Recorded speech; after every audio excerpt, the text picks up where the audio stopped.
And if it wasn't for LSD, we would not know the mechanism by which these molecules would act, and we would not have the scientific knowledge to develop these molecules to treat depression. Is it possible for certain people to get away with 3 or 4 hours of sleep and still be at full potential? According to science, it's not possible. Not possible. More than the light, it is the stimulatory content from our devices that actually disturbs sleep. Therapy कब चाहिए होती है नहीं चाहिए होती है? There are two therapies that all human beings should at least do for some part of their lives. One is physiotherapy. The other is most of the social media we consume is free, or we think it's free. But actually, what we're giving up to these companies that are marketing social media is our attention. And that is a very precious commodity. And we need to be very cautious and choosy about how we distribute our attention in the world. Okay, let me ask you a question. First time you downloaded Instagram and you added your friends and you followed a few people, how did you feel for the first 1 week? I mean, excited. It was fun. You enjoyed it? Yeah, I enjoyed it. How much do you enjoy it now?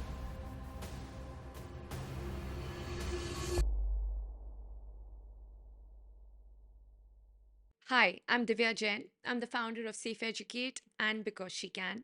I'm a social entrepreneur who's been working in the skilling space for the past 14 years, working with skilling the youth of our country. आज हमारे podcast में एक बहुत special guest हैं. It's Dr. Arvind Bhateja. He is a neurosurgeon, he is a brain doctor, and he is actually India's Doctor Who. आज हमने बात की है about this most important organ of our body the brain. ये एक ऐसा organ है that has distinguished us from the rest of the animal planet.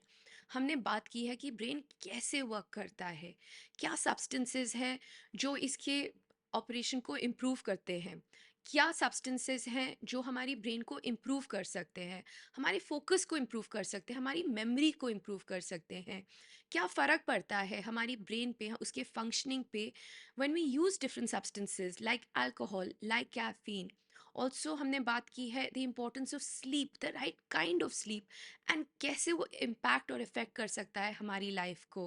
Weave talked about how exercise affects our brain's function, how depression actually works, why it happens, how we can fight it, what is the importance of therapy. In this episode, you're going to get lots and lots of tips and tricks on how to live better, how to live stronger, how to make your brain your best, most powerful secret weapon.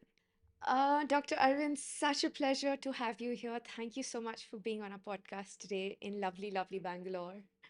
Thank you. It's my pleasure. And thank you for choosing such an exotic, iconic location. It's beautiful.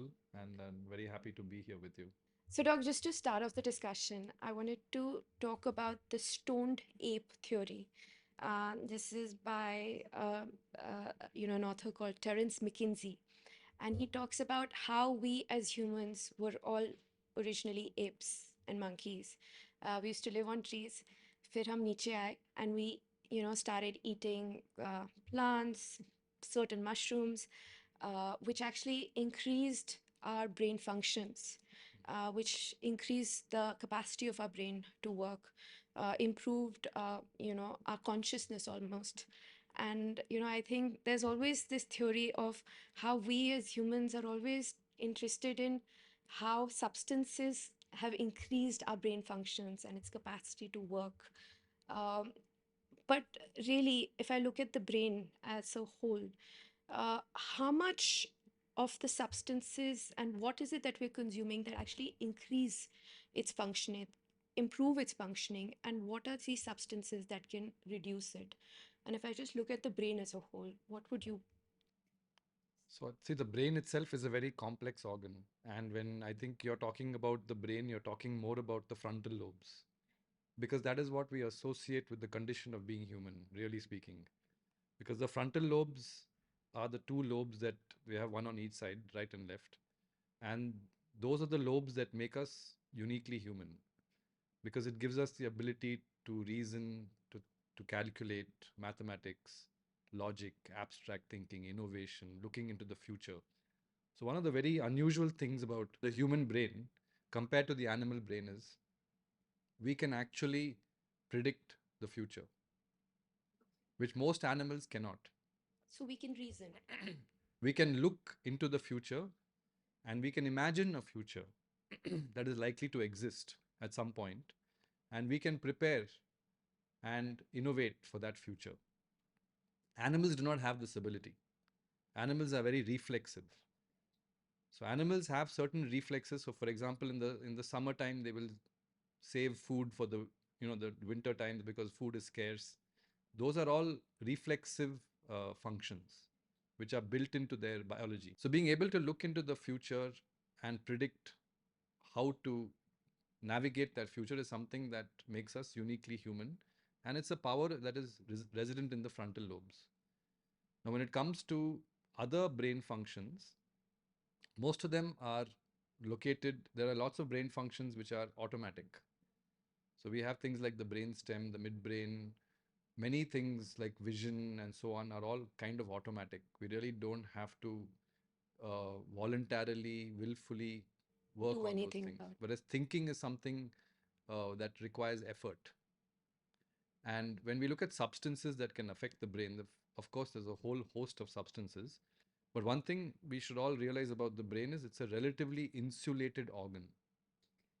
There is something known as the blood-brain barrier. Okay. So everything that's present in the blood will not automatically affect the brain.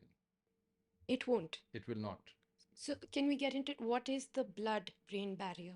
So it's not a physical barrier, but it's more a chemical barrier that exists between the blood and the brain. Okay. So not everything in the blood will Exactly. reach the brain. Exactly. So there are, for example, when we in the medical field we use certain antibiotics.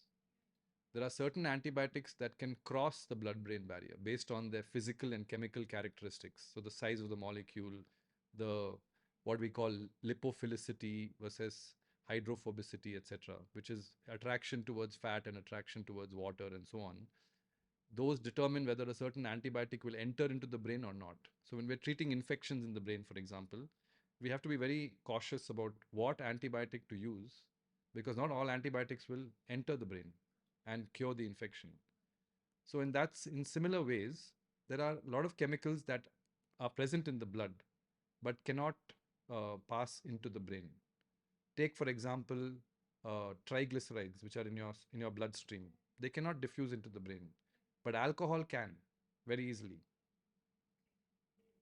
So that will cross the So we all blood-brain know barrier when you ingest alcohol, it has certain effects. psychotropic effects on the brain. Right. Like when everyone is aware of that. Right.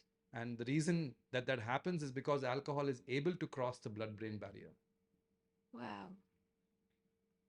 So the blood-brain barrier is what insulates the brain from substances. But there are substances that can obviously cross the blood-brain barrier and affect the brain. Caffeine is another one. Got One it. of your So, favorite substances, I imagine. so let's talk about the top three or four negative substances that are going to cross this barrier. So top of the list you're saying is alcohol, Yes. and what will it do? I don't know whether we should use the qualifier negative because there are some people who think of alcohol as positive. In certain situations, in It is social okay. situations, Okay. Okay. once in a while, it may be a positive Okay. substance. So, yeah, this I would say the substances that are most commonly consumed Right. in the world. One is water, of course, most widely consumed substance in the world. Alcohol and caffeine, all will cross the blood-brain barrier. So let's talk about alcohol. What is the effect of alcohol as a substance on the brain? So in the brain, we have different. Basically, the brain consists of a whole bunch of nerve cells. Okay. And in addition to the nerve cells, you have these other cells which are supporting cells, which are really trying to help the nerve cells work properly. So these are called glial cells. In addition to that, you have blood vessels, and then you have fluid, you have blood in the brain. When you're talking about the nerve cells themselves, the nerve cells are actually connected to each other. This is in the form of networks. So you would have heard the term neural networks. So in the brain, there are various parts of the brain that are connected to each other. These are called neural networks or brain networks. And there are very important networks that help us function as human beings. These networks are they contain various chemicals. These are called neurochemicals. So the common neurochemicals that we usually talk about are dopamine, serotonin, acetylcholine, norepinephrine. These neural networks can either be excitatory or they can be inhibitory. There are other chemicals like, I don't want to get into too much technical stuff, but it's called GABA, there's glutamine, there's glycine. So there are some neurochemicals which will, when released, will cause the neuron or the nerve cell to get excited or to get stimulated. There are certain nerve cells which will cause the next nerve cell to get suppressed. So based on this, there are excitatory and inhibitory neurotransmitters or neurochemicals. Alcohol works by stimulating the inhibitory chemicals. So, which is why you'll feel more relaxed, more, less excited, like less stressed, maybe. So it depends on the dose of alcohol. Okay. So in the early stages of alcohol consumption, you will actually feel very happy and quite cheerful. So maybe one glass of wine or Exactly. a glass of vodka, you're It's like getting what they call a relaxed. social lubricant, right? Right, You right. your inhibitions Your sort of wear off. inhibitions will, You're more talkative, you're more right, approachable, right, you're willing to talk to strangers, right, you're willing to participate in discussions, you're right. not withdrawn and You're not introverted, you're withdrawn. more Yeah, extroverted. right. That is because alcohol is inhibiting the inhibitory networks. Interesting. So when it inhibits the inhibitory networks, obviously the excitatory networks take an upper hand because they are not under that suppression. But if you continue to consume more alcohol, then it will inhibit the excitatory networks as well, and that will lead to slowing down of movement, loss of judgment, sedation, sleepiness. So, like when you have no idea what has happened at night, Exactly. So when it's you've had like, too much to drink, right. that is the effect that happens. So, a quick question is, what is a hangover? A hangover. Okay. A hangover is that feeling that you get probably after a episode of excessive alcohol consumption where you feel like your brain is not functioning to its best. Uh, there's a kind of mental fog. Your sleep would have been disrupted, and you have a headache, you're not able to think clearly, and you overall feel quite low on energy, poor cognition and judgment, tired. You'd rather stay in a room quietly by yourself, not encounter too many people and too much noise and too much light. And usually that passes off in a day or so. Right. And that is because of excess alcohol consumptions. Yeah, so it's the alcohol that was present in your bloodstream and your brain the previous night, I'm assuming, has now been removed. But there's a rebound because the effect of alcohol is now worn out, and your brain and your blood vessels are trying to recover from that insult, so to speak. So, and I mean, if is alcohol then reducing these neural networks that we have in our brains? So, is it affecting our brains? Is it damaging it? Is it something that we can recover quickly from? I mean, I mean, we all understand that yes, alcohol consumption is negative, or I mean, is going to be damaging. But I mean, I'm just trying to understand how bad, how good, like. So the data on alcohol, most data seems to suggest a lot of people have said that drinking a glass of red wine is very good for your heart. There was a lot of publicity on this chemical called resveratrol, which was apparently found in red Red grapes. wine, Yeah, red in red wine grapes. and grapes and blue grapes or black grapes, which makes red wine. And that was supposed to be something very beneficial for your heart. Now, resveratrol was later found to be beneficial in extremely high doses in mice and has so far shown no positive effect in human beings. So, that myth about red wine being good for your heart, I think it's time to bury that myth. It's a myth. It's a myth. So no red You would have to wine. consume an inordinately large amount of red wine to get that effect of resveratrol. That too, that would be of questionable benefit to your heart and your cardiovascular system. And it's definitely destroying your brain. definitely destroying your brain, and that amount of alcohol is going to have devastating effects on your liver and your brain. And your life and your social life and Exactly. so okay. So, as far as alcohol causing effects on the brain, there have been studies to show that alcohol does damage neurons. So essentially, because it inhibits the neurons, it causes we actually see differences in the size of the brain on brain scans. So there is brain shrinkage, and there are various types of brain diseases which are linked to excessive alcohol chronic consumption.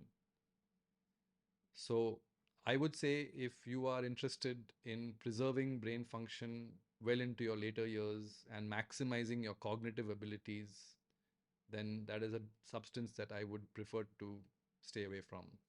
However, couple of social drinks a week is considered to be not too bad, provided you're aware. If you don't have a lot of pressure on your cognitive abilities the next day, I think it should be fine. You know, like recently, again, we're talking about substances. Um, and there was this podcast with Honey Singh, and he spoke about how he was massively addicted to charas Mhm. to that level ki, he literally didn't leave his room for 4 to 5 years. He couldn't recognize his parents. So, often we see this substance abuse, which takes us to the other level. So, what happens in the brain that the substance overtakes, uh, starts controlling the brain functions, आपने चालू किया है, लेकिन what happens in the brain that the person itself is not able to control their own usage and become dependent So on that's this? a form of unhealthy usage of chemicals, which we all commonly refer to as addiction. So addiction has its basis predominantly in the neurochemical dopamine. So every addictive chemical basically causes a release of dopamine, and the addictive potential of that chemical depends on its dopamine release. So the more dopamine that chemical releases, the more addictive the chemical. So for example, drinking a cup of coffee is not very addictive because the dopamine release is very small. But there is a dopamine There is release. a dopamine release because you look forward to your cup of coffee, right? So whenever there is an anticipation of something pleasurable, then there is a dopamine spike. And when that actual event takes place, then the dopamine starts falling.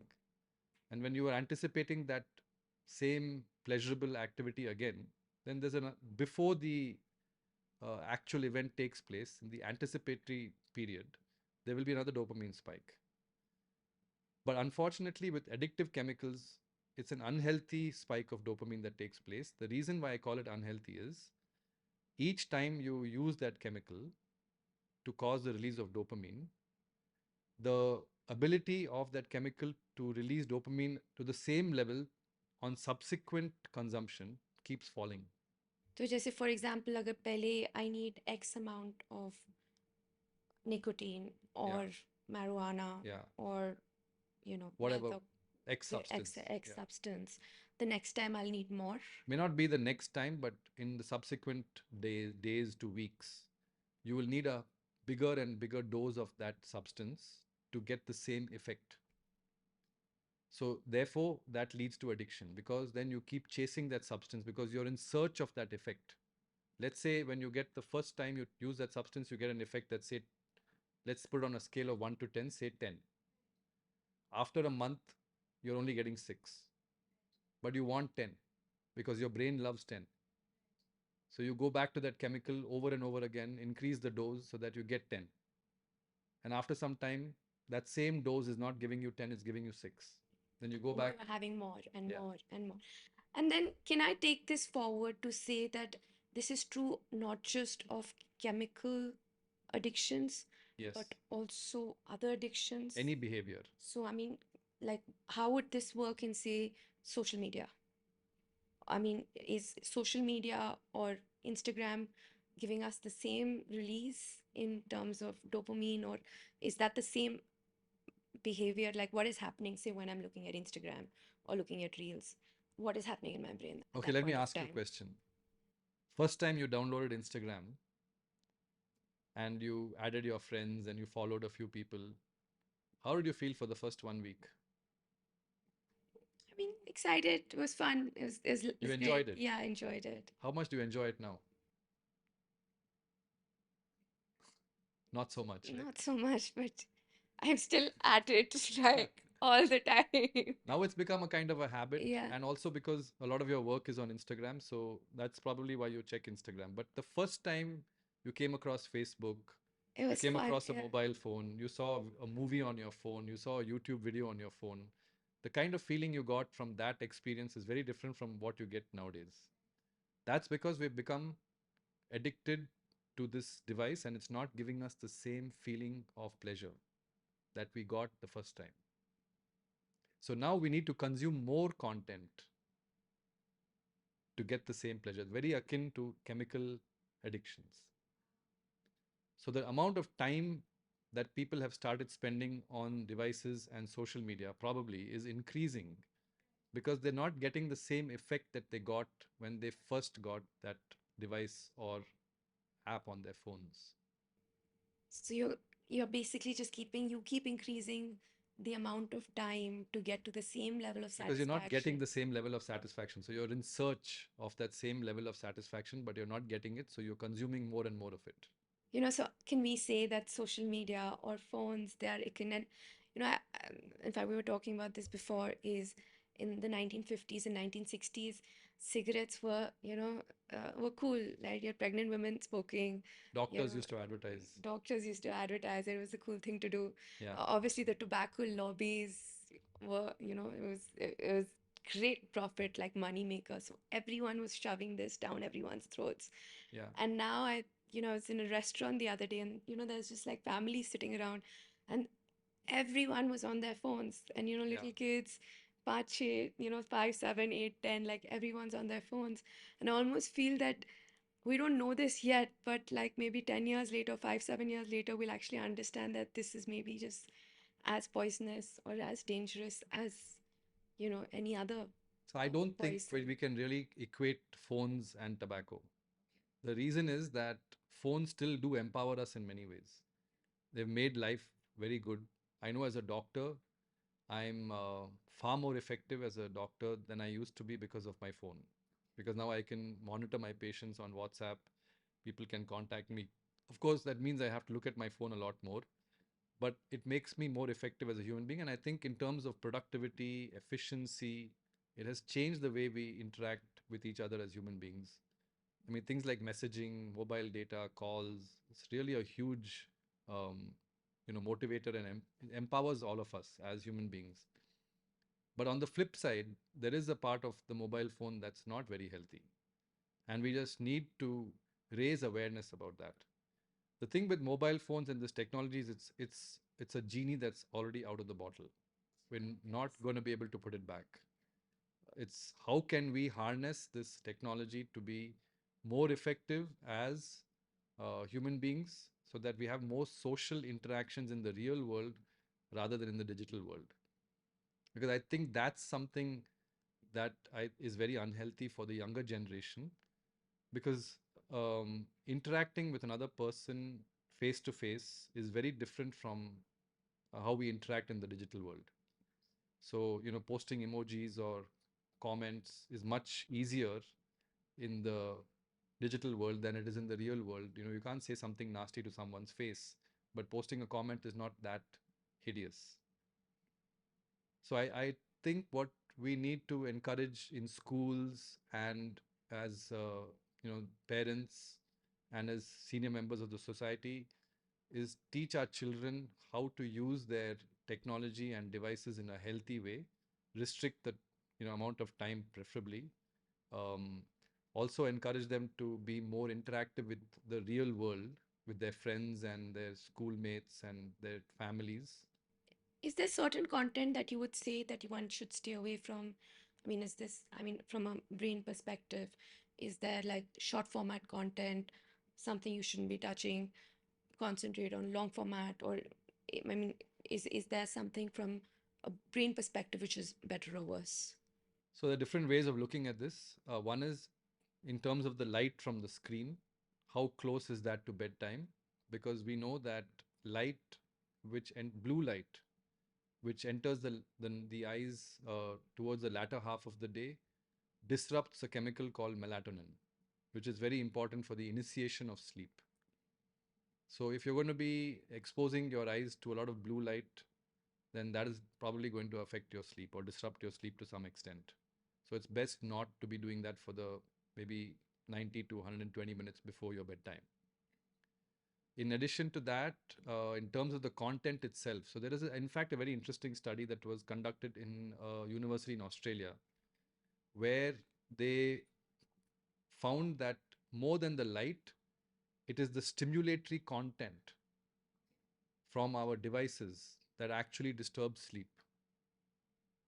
Okay. So let's say you're consuming something that's very stimulating. So some reels or some content or some shorts which are making you very anxious or releasing a lot of anxiety chemicals in your blood like cortisol, norepinephrine. And that is obviously not going to put your body or allow your body to get into a restful state, which is what you need to get into before you go to bed. So avoiding that kind of content is definitely healthy for your brain, particularly when you're at home after a hard day of work and you're relaxing and trying to, look at your phone just to entertain yourself. For you also talked about emotional variance of different types of content and how that So we were affects talking us. about this before we started recording, but I was talking about how in the real world, um, each situation that we encounter as human beings has something called an emotional valence. So let's say you're sitting in traffic and there's a lot of noise and people are honking, and so you're disturbed, you're anxious, you're tense, you're maybe a little annoyed with the people around you. So that has a negative emotional valence. Whereas let's say you're at a party with friends and you're chatting with your friends, you're having a good time, maybe a glass of red wine. Which is allowed. um, that's a very positive valence. So in the real world, to shift from one valence to another takes a lot of effort and time. It happens slowly, it doesn't happen very fast. It's not that in the middle of traffic, you're suddenly going to be sipping a glass of red wine and feel great about yourself. It's not going to happen. Whereas in the digital world, on your phones, each short that you scroll through has a different valence to it. So there can be a positive or a neutral or a negative valence. There can be something which is educative, something which is disturbing, something which is entertaining. So you're constantly So your shifting. brain's constantly like Exactly. going. So your brain is jumping from one to another, and it requires a lot of mental effort and readjustment, and it's a lot of stimulation to your brain. And naturally, when that kind of stimulation is happening, you are going to be releasing chemicals which are, your brain is basically saying this is a warning because there's a lot of stuff happening. I have to be alert to figure out what's going on. So your brain is naturally going to get exposed to a lot of cortisol and adrenaline, noradrenaline, which is not going to allow you to get into a restful state. So that you've basically just caused a lot of stress in your brain. Exactly. You've told your body that I'm in a lot of stress, there's cortisol's there, and we need to work a lot harder to get So through. there are studies that show that cortisol affects a part of the brain called the hippocampus. The hippocampus is a very important structure that's a very primitive part of the brain, which is even found in very, in animals as well. It's part of the brain called the limbic system. It's very important for memory. So when, Memory. yes, Okay. long-term memory. In fact, when you sleep, so let's say now we have this conversation. So this is now a new event in my life and your life. When I sleep, this memory is going to get encoded during my sleep, and that encoding happens through the hippocampus. So the hippocampus is like a RAM drive. So whatever happens in the day is stored, and then the hippocampus at night, it empties the RAM memory to prepare for the next day.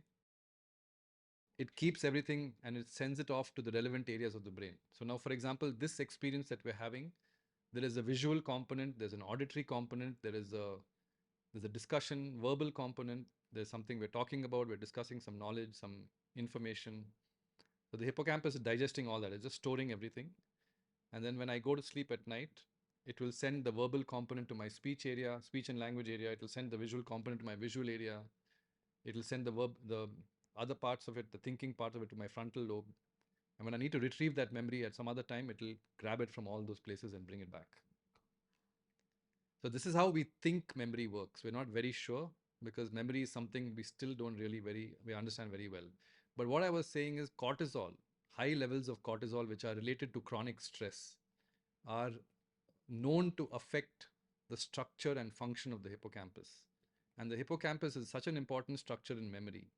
We often find that this particular part of the brain shrinks as we age, particularly in people who have dementia. Oh, wow. So, which is why you're not able to remember, or dementia, Alzheimer's. Exactly. This is So, chronic stress is probably one of the drivers of dementia. And looking at your phone and scrolling through shorts too quickly with a is lot of variation in the emotional balance of the shorts might is increase your actually cortisol levels. increasing this. And you've actually said this in some of your previous podcasts that dementia will increase as we will age. So Yes, once so we dementia is a disease hit, that's linked to the age of the person. right, So as we age, so if you look at the incidence of dementia according to decade, so if you group people into say decades of life, so say 21 to 30, 31 to 40, and so on, up to the 90s and hundreds, the incidence of dementia keeps will going keep up. increasing. And Yeah. and I think as as for all of us, lifespans are increasing. We will age, we will be stay alive longer than probably our ancestors or our parents. And I think what's really, really important at this point of time is not just to increase age, but to increase healthy life. You know, the amount of time that we have cognitive function and everything that we do today in, every hour that we spend on social media, at some point is negatively affecting it. It is cutting it down. It's causing more and more pressure. And causing us to maybe be worse off as we age longer. So we might be alive, but we might not be living the lives that we genuinely would Let me say want and this about like. social media is when most of the social media we consume is free or we think it's free. But actually, what we're giving up to these companies that are marketing social media is our attention. And that is a very precious commodity. And we need to be very cautious and choosy about how we distribute our attention in the world. No, no. If it's free, then you're the product, right? Exactly. At the end, That's a cliche at that's at very the end of the commonly day. used. Doc, I'd love to talk about, I mean, a lot of our viewers are entrepreneurs, young entrepreneurs, also, young students looking at building their lives. And, there are two subjects I'd like to pick up. The first is you spoke about memory, right? And improving memory function. And so, what are some of the things that we can do to improve memory function? What are some of the things that we can practice, say, for better motor skills? Exam के लिए पढ़ाई कर रहे हैं, कैसे how do you expand कि याद ज़्यादा रहे, we're able to perform better. What would be your how does the brain function, how does memory per se function? So I would say four things, and I'll go according to complexity. Um, Four things that will affect and improve brain and memory function. According to me, the first things are behavioral interventions. When I say behavioral interventions, is things that you can do in terms of lifestyle that can impact your memory and your brain function. Second is nutrition. Third is supplements. And fourth is medications. Okay.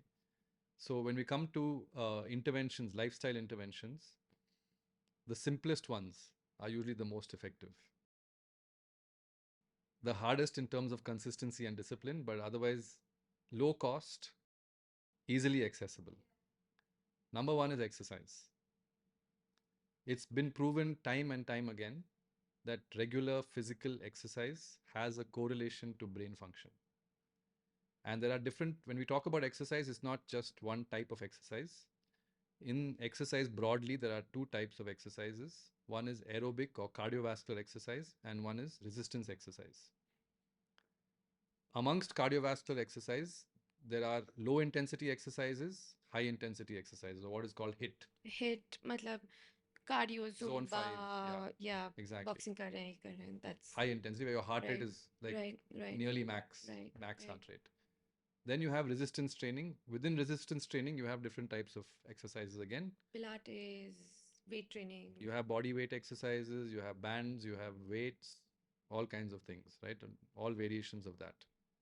So, as far as the exercise piece is concerned, zone 2 exercise is aerobic exercise, which is endurance based exercise, which you can perform for a long period of time, many hours. That improves brain function by improving blood flow. So, as you know, the brain is a very energy hungry organ, requires a very high amount of blood flow that that the heart generates. So, most of it goes to the brain, requires a high degree of oxygen. So, if you improve your blood flow, improve your blood count, increase the hemoglobin, and overall your heart is pumping stronger and better, obviously it's going to help your brain function. Second, high intensity exercise. So, if you don't have a watch or you don't know your heart rate zones, what I recommend, zone 2 exercise can be any exercise that you're performing where you're able to speak, but not very easily, not like how we are having a discussion. So, if I was talking to you on the phone, I could tell that you're exercising, but you'd still be able to conduct a proper conversation. So, that's approximately zone 2.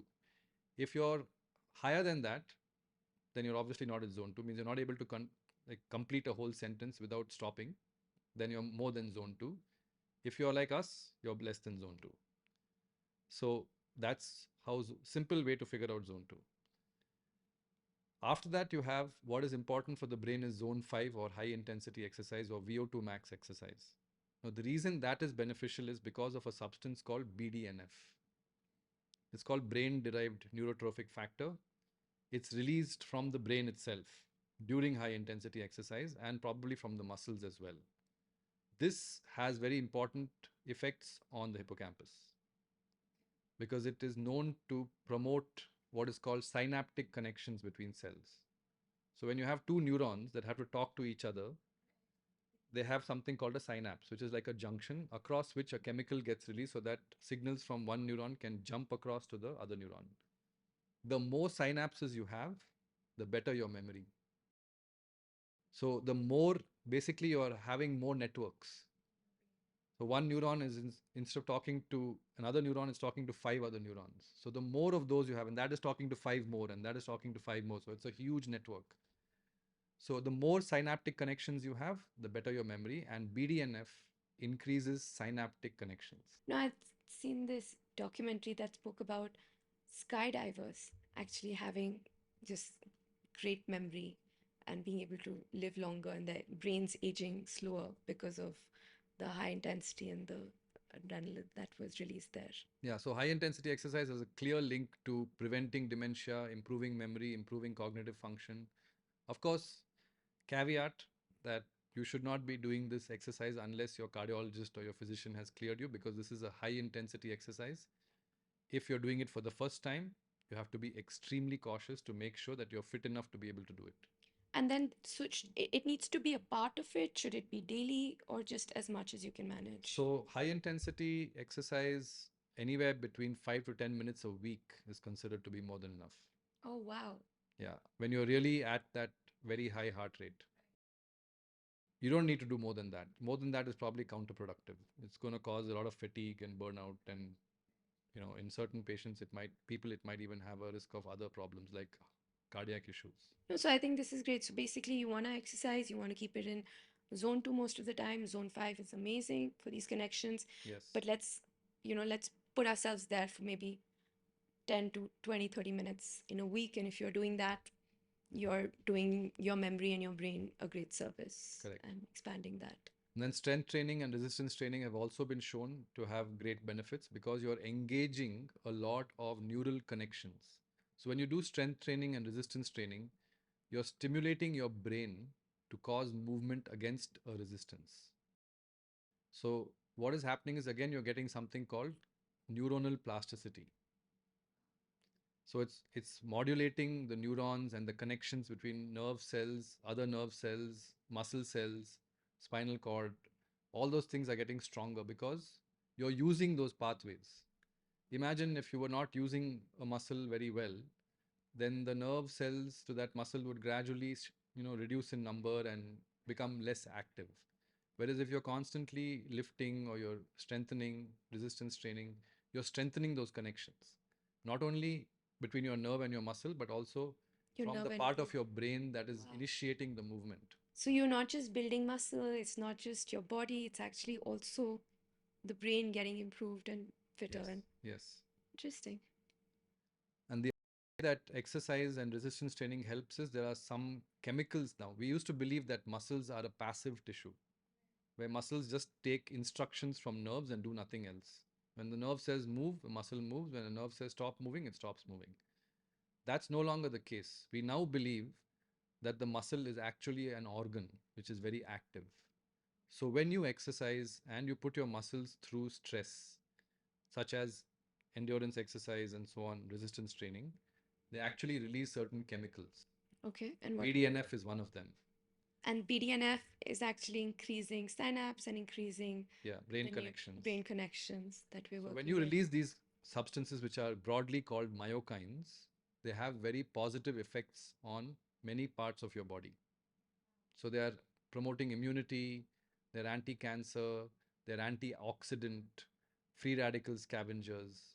So we know that in the human body, as we get older, there's a lot of free radical generation. Free radicals are um, ions which are very active, which are which can actually damage tissues, and this damage is believed to lead to aging.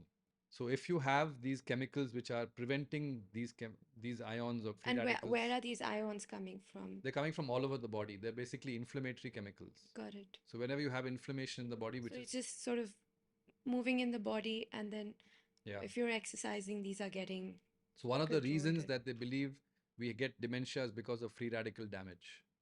So when you release myokines, you're actually preventing free radical damage. So that's another great reason to exercise.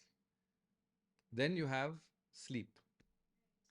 So apart from, obviously, if you exercise every day, you're going to sleep better. We all know this, because the moment you're lying in bed the whole day, you're not going to feel sleepy. So exercise promotes good sleep. Sleep has very important functions on the brain. There is a system in the brain called the glymphatic system. Now, I told you, we spoke about this earlier, the blood brain barrier. So the brain is insulated from the rest of the body. So how does the brain get rid of its waste? It's a problem, right? There's no way that the brain can, like in your, let's say in your kidney, It's when you, coming out like it's your kidneys and it's getting so your excreted. kidney is a very Right. active organ Right. also. It's producing, waste substances. It's sending out waste substances from your body. And so it's producing a lot of waste itself, cellular waste, which is part of the effects of metabolism. This can be washed out by the blood. The blood takes it to the liver and it does whatever and disposes it off. But the brain doesn't have access to the blood because there's a blood brain barrier. So there's a system in the brain called the glymphatic system. The glymphatic system is the system that cleanses the waste substances from the brain. But unfortunately, the glymphatic system only works during sleep. When you go to sleep. And the glymphatic system works only during deep sleep. What is the right amount of sleep? What amount of sleep does the body actually need? Is it possible for certain people to get away with 3 or 4 hours of sleep and still be at full potential? According to science, it's not possible. Not possible. It is definitely unhealthy and very detrimental in the long run. Minimum 7, ideally 8 hours, is what is recommended. The initial part of your sleep cycle, so essentially, sleep happens in 90-minute cycles. And as the night goes on, the percentage of REM sleep keeps increasing.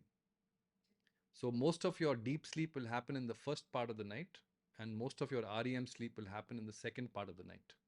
I'm assuming that people are sleeping at night. If you short sleep, you're depriving yourself of REM sleep. REM sleep stands for rapid eye movement sleep. It's basically the dream state. Deep sleep is when you're not dreaming, your body is at very much at rest, and that is when the glymphatic system is active. That's when the brain is cleaning itself out of. So the glymphatic system, we now know that dysfunction of the glymphatic system, lack of sleep is one of the primary drivers of dementia because these waste substances accumulate, there's free radical damage, nerve cells start dying, and that leads to dementia. So even if you're sleeping 4 hours, you're short sleeping on the REM side of things. You may be getting enough deep sleep. And deep sleep needs to be about 90 minutes or So typically, no, I can't put a real number on it, but it should be somewhere between 30 to 40% of your total sleep. got it. And in the REM sleep, I would say no, more than I would say 20 to 40% in that range. REM sleep is about the same. and what happens in the REM sleep? Basically, you're in a dream state. So you're running this movie through your brain, all kinds of funny dreams and so on. And your body is in a state of paralysis. You cannot move. The reason is because if you were to move, you would be acting out your dreams, which can be very dangerous. And your eyes are darting very rapidly. So that's why the name comes from rapid eye movement because of the movement of the eyes. Right. And what happens in when the body is in REM? So the brain is basically probably resetting. I don't know enough about what actually happens to the body, but it's basically the brain's way of dealing with the memories and the events of the previous days. So it's a lot of information that's passing up and down, but it's mostly visual information. If you notice, we don't dream in sounds or in taste or in smell. It's always visual. We are very visual human beings, visual animals. We are very visual animals. Almost 70% of our brain's function is dedicated to vision, right? So when people don't have the gift of vision, they're so disabled. They're so challenged when they don't have the gift of vision. So we dream also in vision. And I often wonder how people who are visually impaired dream. How can they? Yeah.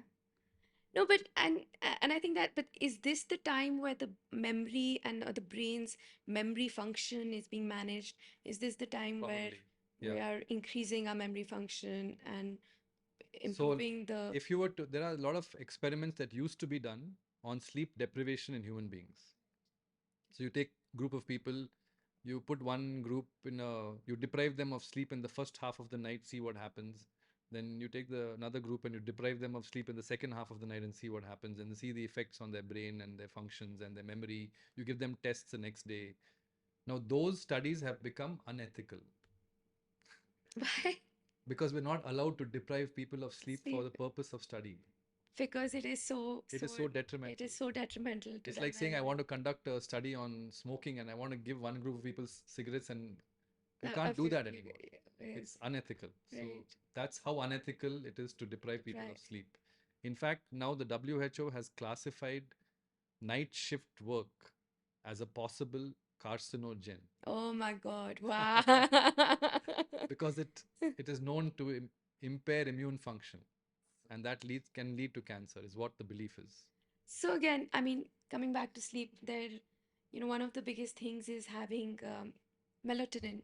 We spoke about that, and that's a very common sort of substance that people, habitually just have to sleep. Uh, Benefits of that, detriments of that. Is there a certain amount that you can have and get away with it? Should you just stay away from it? There are the natural substances, ashwagandha, Hmm. magnesium, that are also something that's being recommended for sleeping better, having more peaceful sleep. What do you recommend? I don't have a fixed recommendation, but my belief is exogenous melatonin, which is what you get in a capsule. Melatonin is a wonderful chemical.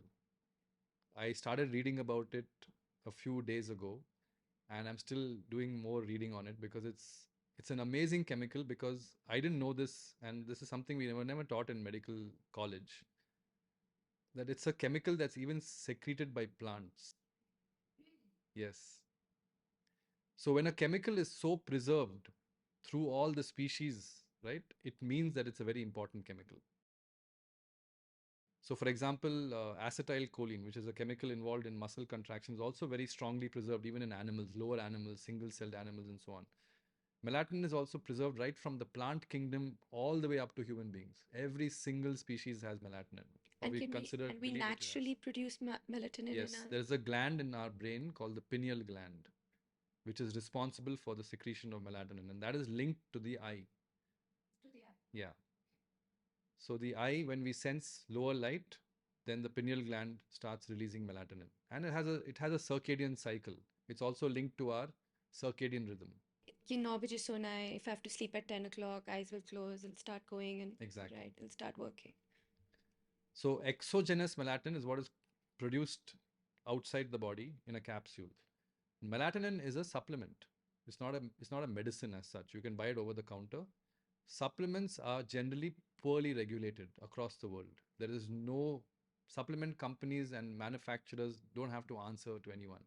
They don't have to conduct trials. They don't have to prove quality to anyone. They can just make some claims and sell the product, and people will take it because they don't need a prescription. So melatonin is a similar supplement, and there are studies in other countries which have been conducted where they took a whole bunch of melatonin products off the counter and actually tested how much melatonin they contained versus how much melatonin was advertised on the bottle. And there was a huge difference in almost all the brands except for one or two. So what they were saying, what you were getting was Completely different, because that's again comes down to regulation of the supplement right, industry. right. The other thing is, I do not believe taking exogenous melatonin has the same effect as what your body naturally produces. And taking exogenous melatonin on a regular basis is again something I would not encourage, because it will suppress your body's natural melatonin. And then it'll wait, ki, I'm going to have this, and that's when it'll start So producing. imagine you take exogenous melatonin for many days, and after 2 weeks, your body's endogenous melatonin is not even being released. So you're not getting natural sleep. So then you have to keep taking exogenous melatonin to some extent, yes. But there are certain indications where I think taking exogenous melatonin for a short period of time is valid, is okay, is reasonable. The reason is things like jet lag, or where you had disrupted sleep for a few nights for whatever reason, or night shift work, or a person who is working in different shifts and their sleep is getting affected. In such cases, I think taking melatonin for a few days over the counter is fine. So melatonin, try not to, like, what about Don't abuse it. don't Use abuse it. it, like everything. Magnesium supplements also something that Ashwagandha is considered to be very ashwagandha. good. Again, that's something that you should cycle, so don't take it continuously. Magnesium supplements are believed to be very good for cognition as well as for sleep, probably related. So there's magnesium glycinate, magnesium threonate, both are considered very good. There are other chemicals like theanine, apogenin, then there is myoinositol.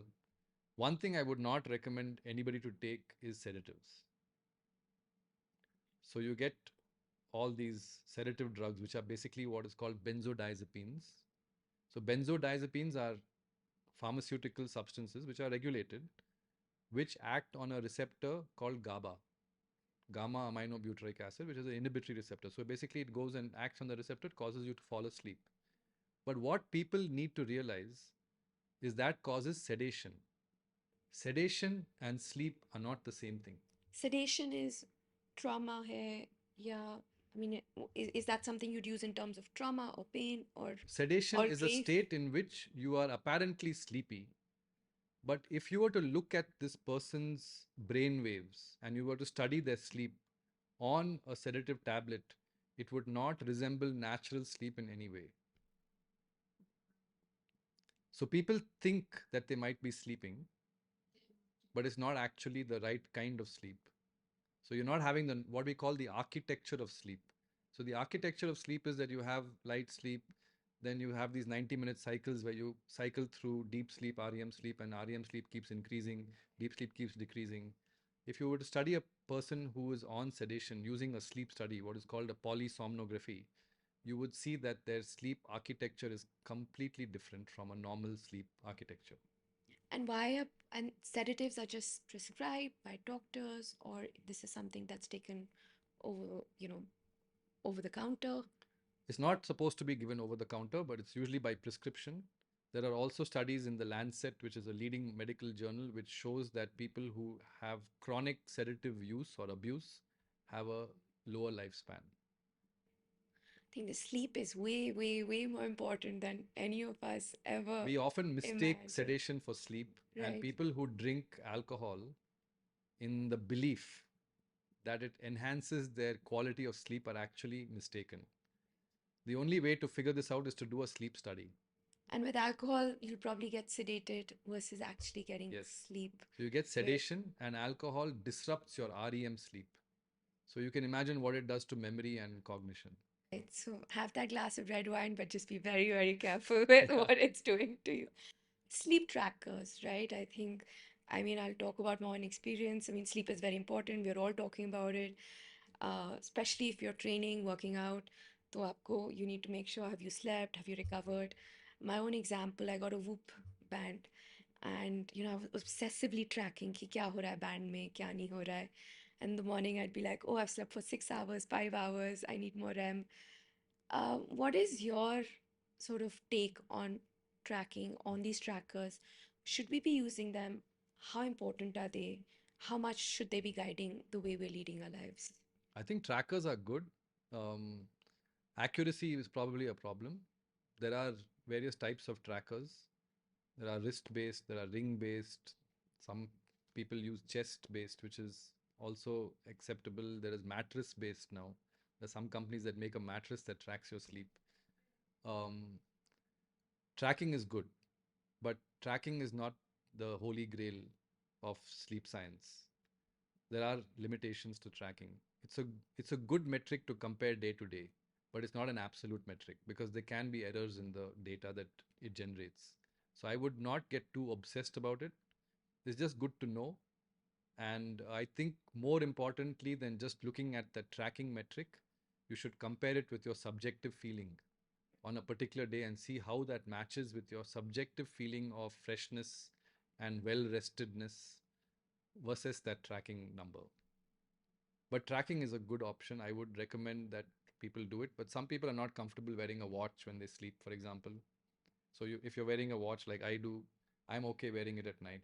I mean, the Whoop band was quite comfortable Yeah, Whoop you too. can wear on different, you can wear on your thigh, You you can can wear wear on on your your arm. thigh. So it's Yeah, not that yeah. disruptive. The ring is something that a lot of people find better because most people, are wearing a wedding ring or some kind of ring anyway. So this is just one more ring. So they're less likely, they're more likely to be compliant with the ring than with the watch. So compliance is another issue that we could have with trackers. But as of today, the sleep tracking technology is not really great. It can't be equated to what is the gold standard, which is polysomnography, which is in the lab. Right. Have you done that? Like, have I you? have done once, yeah. I And think everybody should do it oh, once. really? Yeah, I think you should. What did you discover? What See, was the the thing, interest? my belief is sleep occupies nearly one third of our lives. Right. And imagine if you did not know what you were doing for 33% of your time. Would you be comfortable with that lack of information? We actually, honestly, I have no idea what happens in my sleep. So, at least But once in your life, you should do a proper sleep study because I think that will give you a lot of information about yourself and it might lead to interventions that will improve you as a person. fantastic. And this sleep study then looks at what affects your sleep, what didn't affect, etc. It might, but it's obviously a very intensive process. There are companies that will come home and connect you to a monitor and give you a sleep report. The sleep report ideally has to be looked at by a sleep specialist so that they can check. It's usually done for people who have something known as obstructive sleep apnea. So people whose tongue falls back when they're at night and their airway gets blocked and then their oxygen level drops and they can actually stop breathing for a few minutes.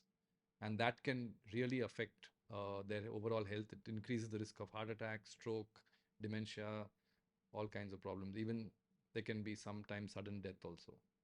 And then you spoke about, so we spoken about, behavioral, which is exercise. We've spoken about sleep. You talked about supplements Yeah. for brain health. Supplements are what you already mentioned. Ashwagandha. We spoke about L-theanine, apogenin, inositol, all those things. And these are Magnesium. and these are things that you should be talking to your doctor, prescribing. researching? Like, what So what I what would would be a recommend thing? a website called examine.com. So it's a very well regulated website. It has well researched scientific data on every supplement that's out there.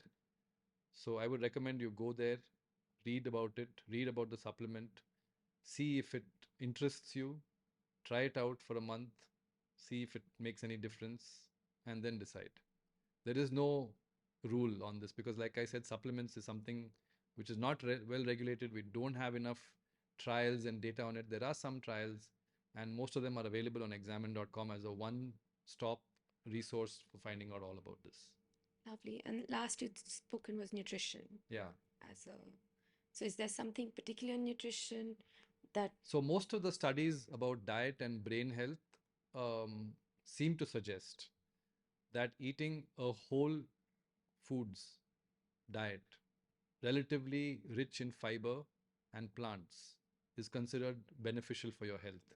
got it? So, a rainbow on your plate, right? So, you have a lot of Yeah, colors, a right, lot of colorful vegetables, and also fish oil is right. considered to be very beneficial for brain health. I was just gonna say, like omega-3 fish oil, is this something that is good, bad? We don't know. People consider it to be good for brain health.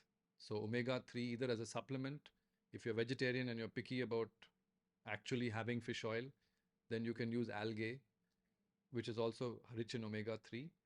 But by and large, having a whole foods, predominantly plant and rich in fiber kind of diet, which is mostly natural, less processed, as little processed food as possible, with a good amount of omega 3 fatty acids, is considered good for your brain. Fantastic. Thank you so much. I hope we can start incorporating these things and increase our overall brain size and brain I health, don't know what I increase, but think, at least keep it static. and keep it static, at least not being bad. I'll just change tracks a little bit and just talk a little bit about, the emotional side of the brain. And one of the things that we're talking about a lot when it comes to brain health is mental health. Or mental ailments like depression or ADHD, anxiety, etc. And there's obviously, the behavioral or the physiological aspect of it, and there's the chemical aspect of it. Given the fact that mental health today is such a dire issue, problem, I think, um, and I think especially post-COVID, there's a lot more prevalence of it. People are talking about it a lot more. From a chemical perspective, what is happening to the brain when a brain suffering from depression or one of these ailments, and what element of being depressed or being sad is normal, and when is it not? Because again, taking a step back, it's now become a norm, right? I'm feeling sad, or I'm feeling stressed, and it goes from sad and stress to, oh shit, I have depression, to I have ADHD. They become buzzwords that we're throwing around all the time. So what exactly is it from a chemical? What does it mean, and what is it okay to be just normal and sad? So we have to first define what is normal, right? What is normal? That itself is not easy. Right. So normal, unfortunately, in medicine, when even a blood test, take hemoglobin for example, which is a very simple blood test. When do you say it's normal? जब वो barriers के बीच में होता है, How do you define those barriers? I mean, they give me a number, Upper limit, lower upper limit. limit, lower How do you limit. how do you define that upper limit and lower limit? So it's basically taken based on population studies. So you measure hemoglobin on a large number of people, and then you plot all the data, and then you have what is called a bell curve. So you have most of the people in the middle of the curve, and then you have two standard deviations from the mean. And anybody who's outside those two standard deviations is abnormal. How do you define that with mental health? Very difficult, right? So thankfully, a lot of the hard work has been done. Okay. So, but There I are mean, at this point, do we have those? Do we have that bell So we curve? have Do something we have? called, we don't have that because studying mental health, mood, sadness, etc., is very difficult to objectively study these things. They're all subjective feelings, and anything that's subjective becomes far more difficult to measure. So we have something called a DSM, which is a Diagnostic and Statistical Manual, which psychiatrists use. Now, I'm not a psychiatrist, but I know that they use this. And that is refined and revised every few years. And that is revised based on recommendations by a panel of experts. This is what is followed by mental health professionals all over the world. And based on that, there are certain criteria. So when you have to classify or diagnose someone as having a depressive illness, then they have to meet those criteria. So we can't self label ourselves as having depression. We may think that we are very depressed, maybe in a particular phase of our lives. But until we go to a mental health expert and talk to them and they make a diagnosis, we can't really label ourselves as having a depressive illness. Now, in terms of other diseases, there's similar criteria for diagnosing and classifying those diseases based on that manual. So, ADHD, bipolar disorder, anxiety neurosis, these are all the common mental health issues that we see these days. ADHD is a different diagnosis altogether. Now, in terms of chemicals, if you were to talk about depression, the major chemical that's involved in depression is serotonin. So you want to, it's a depletion of the serotonin. So serotonin is considered the hormone that gives rise to contentment and happiness. So it's a depletion of serotonin, which is believed to cause depression. And this is a discovery that came incidentally, indirectly through the chemical LSD. No way. Yes. So what's the story? So LSD was a psychotropic substance which was discovered in the 1960s, I think. And it rapidly became banned and illegal because it got associated with a set of people who were anti-establishment. Right. So there's the musicians and the Hippie culture mainly, yeah, around that time, somewhere in the 60s. And because they were anti-establishment, so they were banned. All the chemicals they were using were considered bad because that was what was poisoning their minds. But we did not know how LSD affected the brain because we knew that it affected the brain because it was causing hallucinations. And we believed that LSD was acting on the brain in some way, but we didn't know how. and how is it really causing these Yeah. hallucinations? So that discovery came later that LSD was actually, because it was being studied in the lab, it became discovered that LSD was actually acting on a receptor. So that was the first time a link was made between a chemical and a receptor in the brain. And this receptor was releasing serotonin.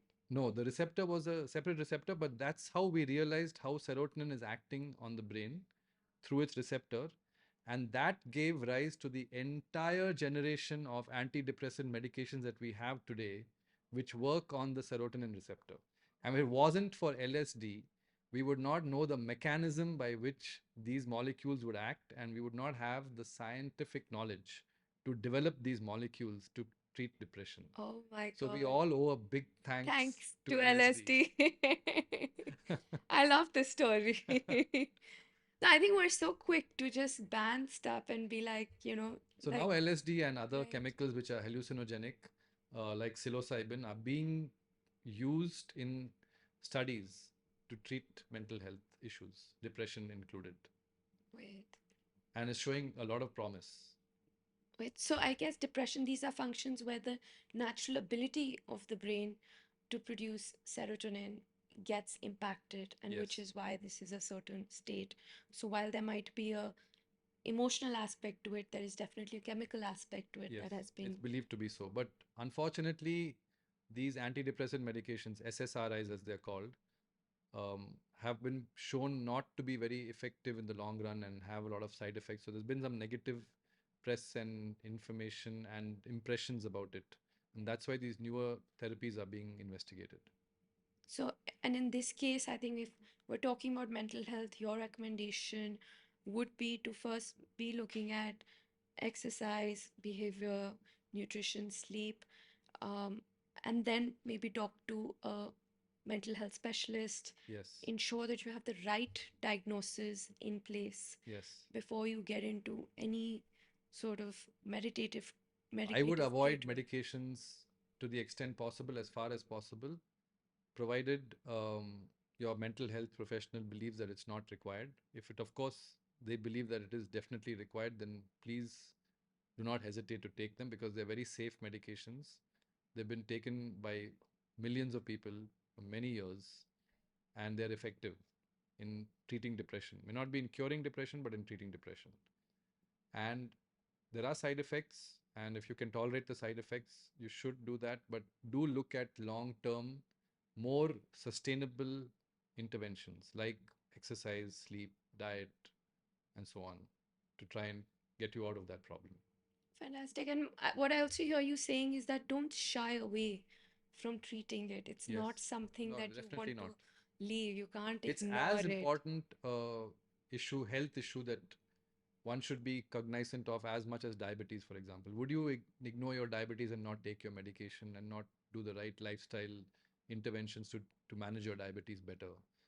Same way, mental health issues need to be recognized as a chronic problem and they need to be treated accordingly. So, if someone is in depression, if someone's brain's ability to say produce serotonin is impaired, and that person doesn't go into treatment, then this can become A problem, a yes. problem, life-threatening, or something that can get Potentially life threatening. potentially life-threatening. So, interestingly, since we're on the topic of mental health, there is a strong correlation between duration of REM sleep and mental health disease. So, the less REM sleep you have, more REM sleep disruption, the more likely that a person might suffer from mental health consequences. So, there's actually a movement now in certain parts of the world where they are recognizing that school children and young people, because of their early start times in school, are losing out on REM sleep and suffering from mental health consequences as a result. So now they're actually beginning to delay school times to enable them to sleep longer and get enough REM sleep. You know, And my there are interventions that show that this is actually making a difference. difference. My 8-year-old Sahan is going to be so happy right now But the if, school has to decide to yeah, change the if time. they was to be told that he doesn't have to wake up at 7. But I think that is insane because I don't think we as adults, we as we're taught so many things, doc. Like we're taught so many things in science, math, English, but I don't think we're ever taught one of the most important things in your life is actually how you're sleeping. Forget about you And guys being not taught about it. In medical college, I don't think there's even a single lecture we had on sleep. Not a single one, because it was always, we, I mean, sleep was discussed in one or two classes probably, but it was the importance of sleep. I think even in those days when I was in medical college, of course, it was not recognized. And now, because there are so many research studies on sleep, there's so many labs studying various aspects of sleep. Now we're getting a lot of information about sleep and it's the importance of sleep in our lives. And this is really one of the most amazing results that I've seen, where they've shown the incidence of requirement for mental health counseling and the instances of self-harm in teenagers has come down after changing school times. wow. So, I mean, if you had to say that one secret sauce to improve brain function, focus, brain power is just first, just fix your sleep. Like, get those 8 hours of sleep in is literally the simplest things we could do to improve the And lives that we something for live. the people who are on the hustle culture high horse. If you get 7 to 8 hours of sleep, believe me, you'll be a far more efficient CEO or executive than if you just get 4 hours of sleep. Agreed. I think that focus and this is something that can help in increasing focus and You'll also be concentration. a nicer person in the office, I think. So, Doc, we've, of course, I work in the area of skills. I think we're always looking at improving our cognitive skills, our motor skills. Is there anything particular that we can do or practice that improves our ability to, or improves our actual motor skills? So acquisition of new motor skills is something that happens, right from birth. So children learn how to crawl, sit, stand, walk, and then they mimic how we talk, and then they learn languages, and so a lot of motor skills involved. And clearly, the more synapses you have, the better your motor skill development is likely to be. Exercise is important because it again improves the connections between the brain and the muscle. So obviously, you need when you're developing new motor skills, depending on how nuanced those motor skills are, you do need good neuron to muscle connection, brain neuron muscle connection. So developing that with exercise resistance training is also important. Another thing that has recently been shown in a study is that when people are trying to acquire new motor skills, going to sleep soon after practicing that skill helps to reinforce the acquisition and the memory retention of that skill in people who sleep. Oh wow, तो अगर exam के लिए कोई पढ़ाई कर रहे हैं, so learn it and then just go to sleep, you'll remember it better Yeah. the next Motor day. skills particularly. So if Mot- you're learning a new instrument or anything that's related to physical movement, Right. it's considered to be very beneficial if you do the practice and then go to sleep. Fantastic. Sleep's like the magic cure for. I think easily sleep, exercise, nutrition are the three low hanging fruit that everybody should be utilizing. Low cost, simple, doesn't need a prescription, not complicated, has tremendous benefits. So I think that is three things that we all should be trying to harness as optimally as possible. I love this.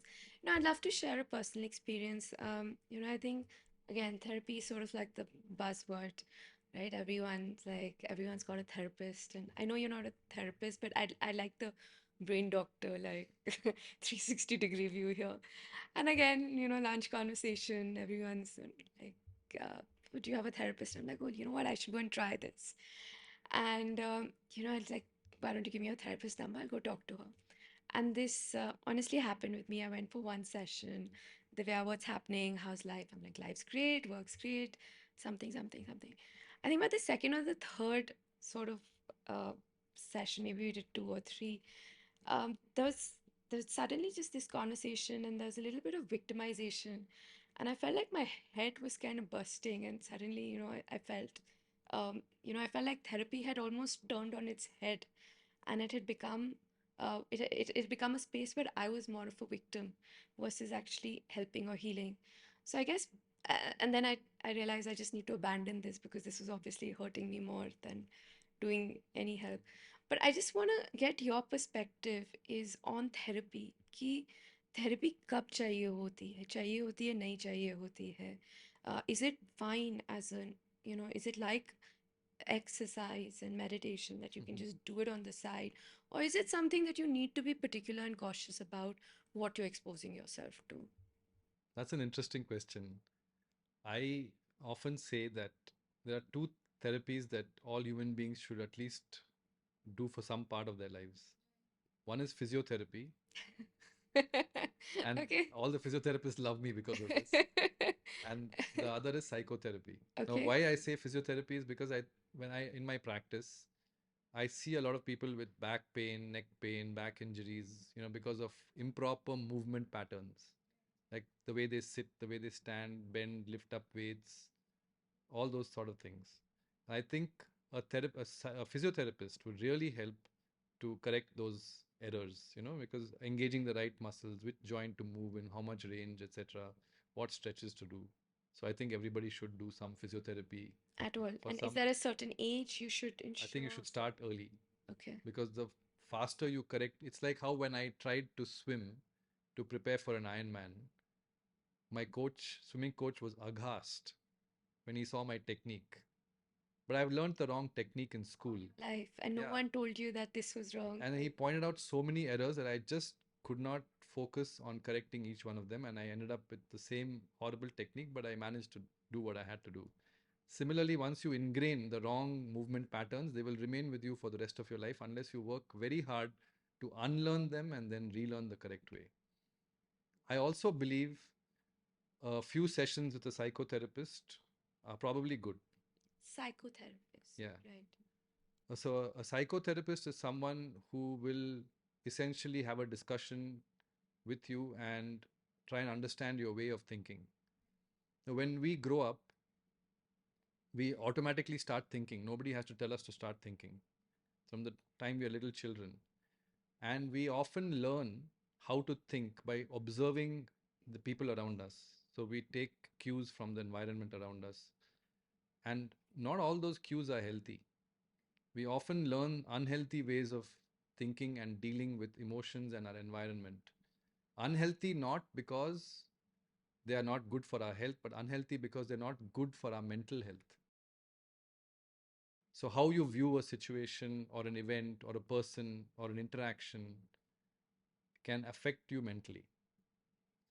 So, I think to understand how we are working in our minds, it's important to talk to a therapist at least once or twice in your life to see whether your thinking patterns are healthy for you or unhealthy. And if there's something unhealthy, then it's probably a good idea to get some treatment and some counseling on that. Interestingly, cognitive behavioral therapy for insomnia is a very effective way of treating insomnia rather than taking over the counter or sedative pills. Wow. In fact, I did something called NLP, neuro Yeah. linguistic programming, and I thought that was fantastic because it kind of reprogrammed the way I was putting thoughts in my head, and it allowed me to actually have a more positive way of thinking, which led to thought, emotion, action versus, just letting it work Yeah, on so there's its something own. called the internal narrative that we all carry within our brains. We don't talk about it too much, but there's a story that we have about ourselves, about our lives, about who we are, about what we do, and you know, the internal narrative can sometimes be very unhealthy. And this internal narrative is also then controlling the chemicals and the functions Yes. that it finally works Yeah, together. yeah. So at some point, our mental and physical then come together to create this So they bunch lead of, to what is called belief effects. okay, So when you have a narrative, which is a story about yourself, then that leads you to certain beliefs. So, like I told you, I have a narrative that I'm a lousy swimmer, right? So that narrative leads to a belief that I'm a lousy swimmer and I can't take part in an Ironman anymore.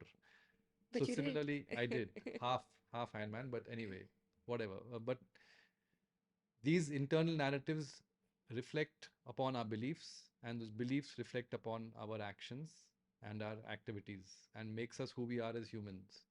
So being aware and in touch with your internal narrative is so important, and that one of the ways to come into contact with that is to talk to a therapist.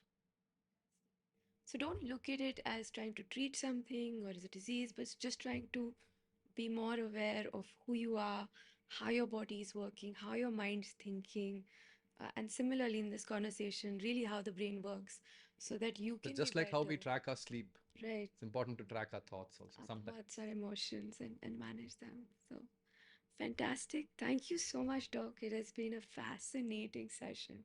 Thank you I so have much. learned so much. Thank you so much for And giving me the opportunity to talk about this and express certain, I think, very valuable thoughts about various topics.